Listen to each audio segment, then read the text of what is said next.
Maghahain naman ng kasong libel sa CIDG Director Police Brigadier General Nicolas Torre III laban sa dalawang vlogger na nagpakalat ng peking balita tungkol sa kanya.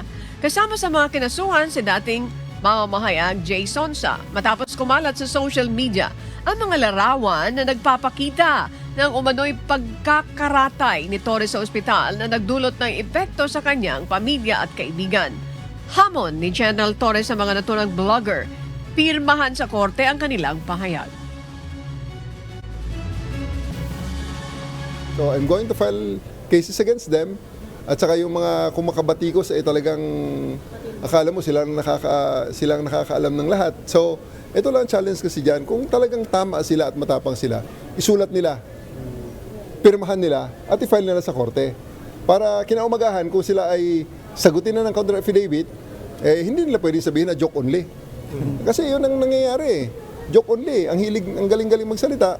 Pero pag tinanong mo na sa Kongreso, i-deny na. At pagkatapos, ang pinaka-worst niyan, sasabihin, nag-joke only.